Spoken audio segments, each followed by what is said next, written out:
बिस्मिल्लाहिर्रहमानिर्रहीम अस्सलाम वालेकुम डियर स्टूडेंट्स। आज हम केमिस्ट्री क्लास 10 न्यू बुक यूरो नंबर 15 स्टार्ट करेंगे। इस चैप्टर का नाम है स्टाइकोमेट्री।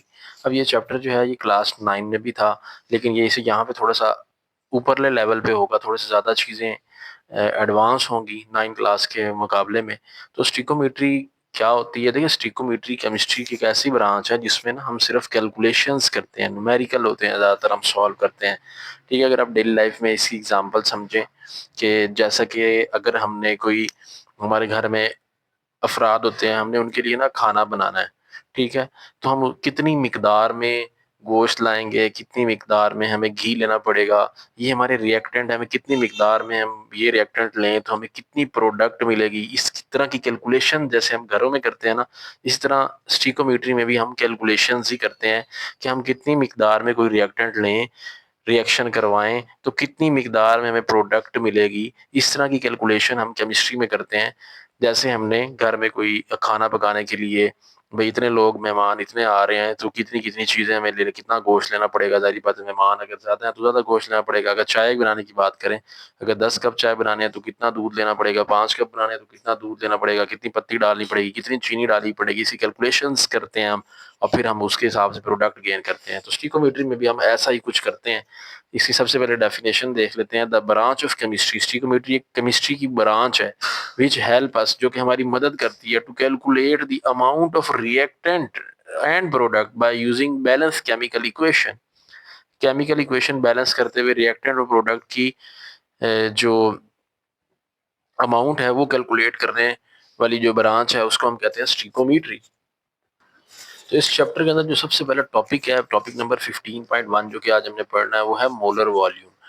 अब मोलर वॉल्यूम टॉपिक स्टार्ट करने से पहले मैं थोड़ा-सा आपको बताना चाहूँगा कि मोलर वॉल्यूम का वर्ड जो है ना वो गैसेस के लिए यूज़ होता है। अब पहली लाइन देखें, the molar volume of a gas. अब यहाँ गैस की बात की गई है। तो यहाँ से आपने एक बात याद रखनी है कि मोलर वॉल्यूम हमेशा गैसेस के लिए होता है, ठीक है? सॉलिड और लिक्विड के लिए हम मोलर वॉल्यूम का वर्ड यूज़ नहीं करते। इसका मतलब ये नहीं है कि जो सॉलिड और लिक्विड है उनका वॉल्यूम नहीं होता, लेकिन ये जो उसके लिए हम ये मोलर वॉल्यूम नहीं यूज़ करते। मोलर वॉल्यूम का वर्ड यूज़ होता है सिर्फ़ गैसेस के लिए। आइडियल गैस है अगर हमारे पास कोई, उसके लिए हम मोलर वॉल्यूम का वर्ड यूज़ करते हैं। अब यहाँ पे जो वर्ड है ना वॉल्यूम, इसका मतलब क्या होता है? देखिए, ये पिछले चैप्टर में पढ़ के आए हैं। वॉल्यूम का मतलब होता है कि ऑक्यूपाई स्पेस, स्पेस को ऑक्यूपाई करना, भी कितनी जगह घेरना है, घेर रहा है कोई चीज़, वो उसका उतना वॉल्यूम होता है। फॉर एग्ज़ाम्पल अगर आप लेटे हुए हो तो आपका वॉल्यूम ज़्यादा होगा, आप ज़्यादा जगह घेरेंगे। यही अगर आप बैठ जाएँ तो आपका वॉल्यूम कम हो जाएगा, ठीक है? आप सिमट जाएँगे, तो वॉल्यूम कम। तो वॉल्यूम से बड़ा होता है जगह घेरना। अब ये जो वॉल्यूम होता है ना, ये टेम्परेचर के डायरेक्टली प्रोपोर्शनल होता है। अगर आप टेम्परेचर बढ़ाते हो, तो उससे क्या होता है, किसी भी चीज़ का वॉल्यूम बढ़ जाता है, ठीक है? अब उसमें होता क्या है, जब आप टेम्परेचर बढ़ाते हो ना, तो एक्चुअली क्या कर रहे होते हो आप, उस चीज़ के जो इंटरमॉलिक्यूलर फोर्सेस ऑफ अट्रैक्शंस हैं, वो उसको वीक कर रहे होते हो। अब यहाँ पे चूँकि मोलर वॉल्यूम का वर्ड गैस के लिए यूज़ होता है, तो अब गैस को जब आप हीट करते हो ना, तो गैस के पार्टिकल्स के दरमियान already very weak force of attraction है, जिसकी वजह से पार्टिकल जो है वो रैंडमली मूव करते हैं। जब आप उसको हीट करोगे ना, तो वो और ज़्यादा फासला उनके दरमियान बढ़ जाता है, तो वो ज़्यादा जगह घेरने लग जाते हैं, तो हम कहते हैं जी वॉल्यूम इंक्रीज़ कर गया है। अब जो सेकंड थिंग जो गैस के वॉल्यूम को इफ़ेक्ट करती है टेम्परेचर के अलावा, वो प्रेशर होता है। प्रेशर के बढ़ाने या कम करने से भी गैस के वॉल्यूम पे इफ़ेक्ट पड़ता है। फॉर एग्ज़ाम्पल अगर हमारे पास एक गैस है, ये हमारे पास एक कोई कंटेनर है, इसके अंदर हमारे पास ना कोई गैस है, ठीक है? ऊपर ये पिस्टन लगा हुआ है। अब आप इस पिस्टन को अगर आप कंप्रेस करेंगे तो इससे क्या होगा, गैस का जो वॉल्यूम है वो कम हो जाएगा, क्योंकि गैस के पार्टिकल क्लोज़ हो जाएँगे, कम जगह घेरेंगे, हम कहेंगे वॉल्यूम कम हो गया। फिर जब हम ये प्रेशर हटा देंगे, तो गैस जो है वो रिस्टोर करेगी अपनी पोजीशन को, उनके पार्टिकल के दरमियान फासला दोबारा बढ़ जाएगा, ज़्यादा जगह घेरेंगे तो वॉल्यूम इंक्रीज़ कर जाएगा। तो हम कह सकते हैं कि टेम्परेचर और प्रेशर दोनों वो फैक्टर हैं जो कि किसी गैस के वॉल्यूम को इफ़ेक्ट करते हैं। तो अब रीड करते हैं, साथ-साथ कोई और चीज़ होगी वो भी एक्सप्लेन कर लेंगे। The volume of a gas, किसी भी गैस का जो volume varies with change in pressure and temperature. ये बात अभी हम पढ़ के आए हैं कि टेम्परेचर और प्रेशर के चेंज करने से गैस का वॉल्यूम चेंज होता है। In order to compare the volume occupied by different gases, अगर हम डिफरेंट गैसेस के वॉल्यूम को कंपेयर करें कि उनका वॉल्यूम कितना है, we must adopt a set of standard conditions of temperature and pressure called room temperature and pressure RTP. तो साइंटिस्ट ने गैसेस का वॉल्यूम कंपेयर करने के लिए कुछ कंडीशन सेट की हैं जिसको हम कहते हैं आरटीपी, मतलब रूम टेम्परेचर एंड प्रेशर। मतलब हम रूम टेम्परेचर और प्रेशर पे गैसेस का वॉल्यूम कंपेयर करते हैं। अब ये आरटीपी के अकॉर्डिंग कितना रूम टेम्परेचर है, अकॉर्डिंगली 25 डिग्री सेंटीग्रेड, और केल्विन में 291.15 है, 298.15 kelvin, and 1 atmosphere 760 torr are used as a standard condition of temperature and pressure for the measurement of the volume of the gases at room temperature. तो room temperature पे gases का volume major करने के लिए जो हम standard condition लेते हैं ना टेम्परेचर और प्रेशर की, वो ये हैं। प्रेशर 760 टॉर और टेम्परेचर 25 डिग्री सेंटीग्रेड। तो इस टेम्परेचर पे फिर हम वॉल्यूम ऑफ द गैसेस को कंपेयर करते हैं।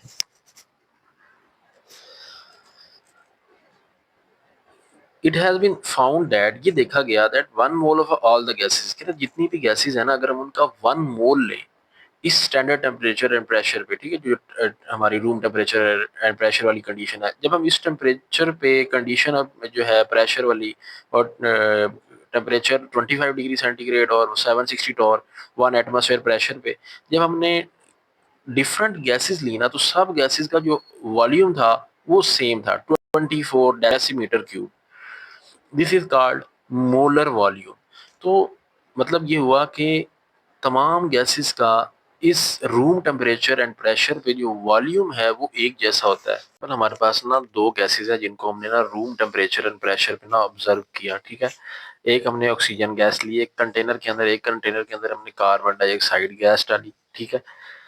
अब इसको हमने ऑब्जर्व किया at room temperature and pressure. जब हमने इन रूम टेम्परेचर और प्रेशर पे ऑब्जर्व किया तो इन दोनों गैसेस का जो वॉल्यूम था वो सेम था। कितना था?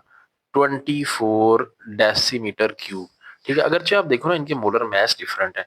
अब इसका मोलर मास अगर आप देखें, ऑक्सीजन का होता है एटॉमिक मास 16, तो दो ऑक्सीजन के प्रेजेंट है तो दो 16 मल्टीप्लाई कराएंगे तो ये 32 ग्राम हो जाएगा।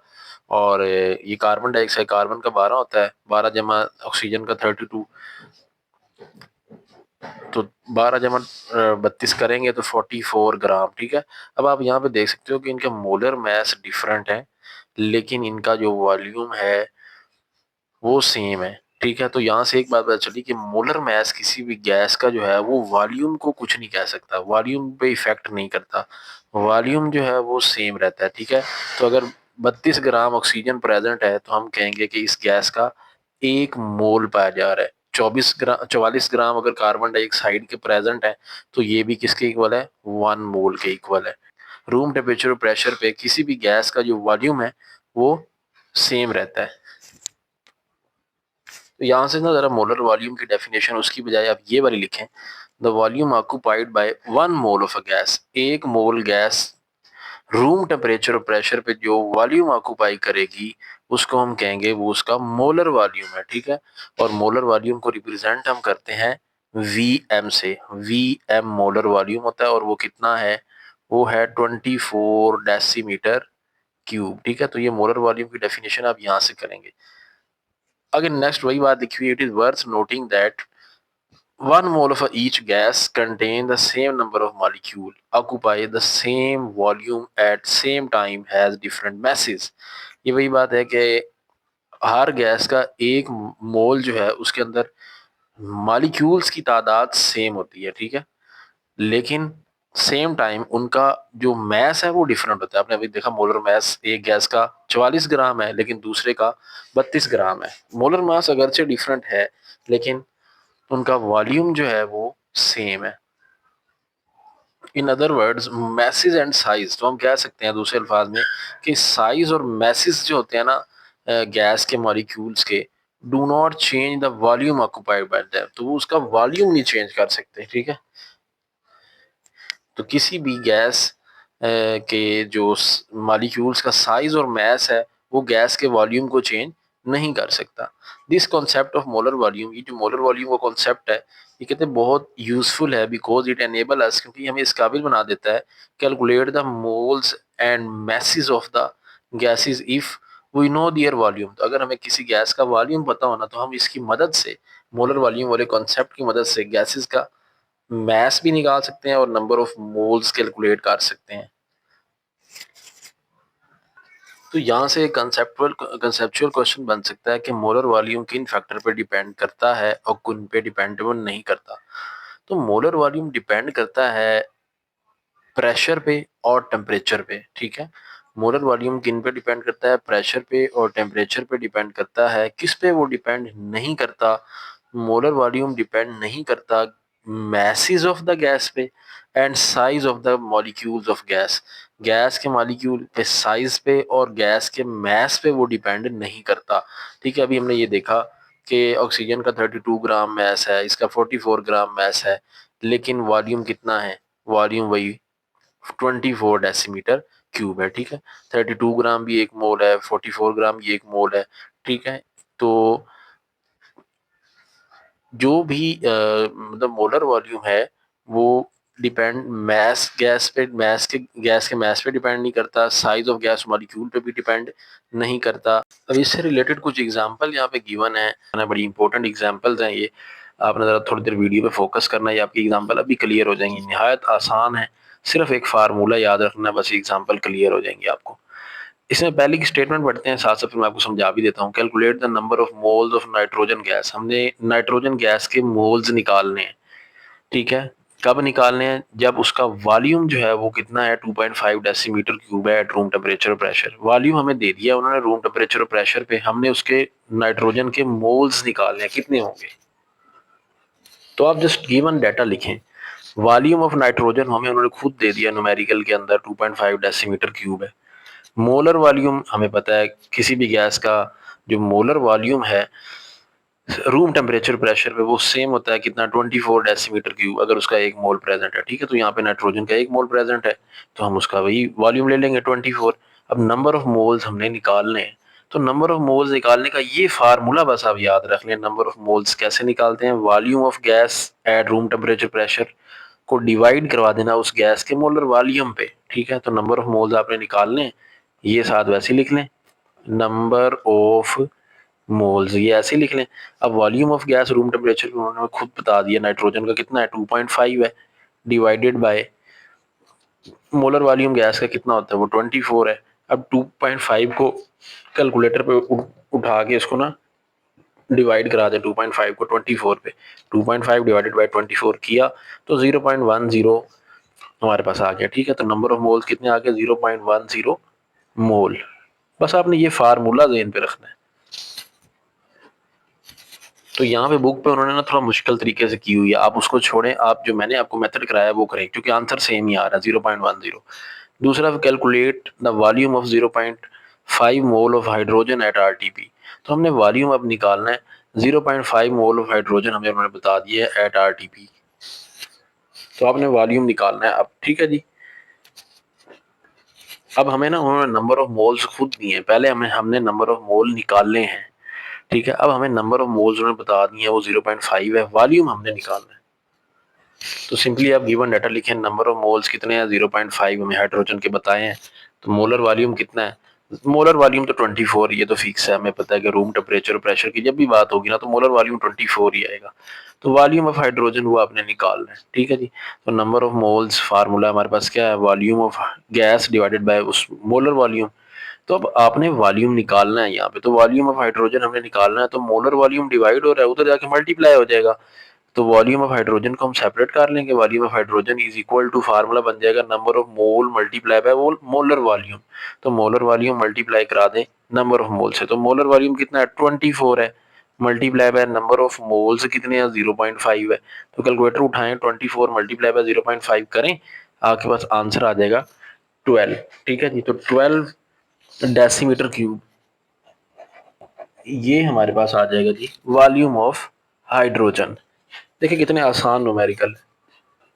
नेक्स्ट लास्ट एग्जांपल है 15.3, आज का लास्ट हमारा होगा न्यूमेरिकल, इसके बाद नेक्स्ट टाइम ये कंसंट्रेशन ऑफ सॉल्यूशन पढ़ेंगे, calculate the volume occupied by 200 gram carbon dioxide at room temperature and pressure.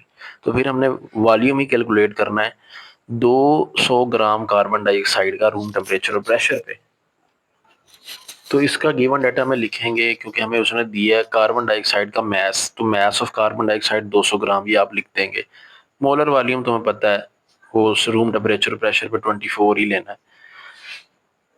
अब यहाँ पे ना प्रॉब्लम ये है कि हमें ना नंबर ऑफ मोल्स नहीं बताए गए। पिछले न्यूमेरिकल में जैसे बता दिए गए थे, काम आसान हो गया था। यहाँ नंबर ऑफ मोल्स नहीं पता, तो हमें पहले नंबर ऑफ मोल खुद निकालने पड़ेंगे। जब भी आपको नंबर ऑफ मोल्स निकालने हो ना, तो आपने उस चीज का मोलर मैस पता होना चाहिए। तो हमें मोलर मैस कार्बन डाइऑक्साइड का पता होना चाहिए। कार्बन का 12, ऑक्सीजन का 16 × 2 32, 32 से में 12 44।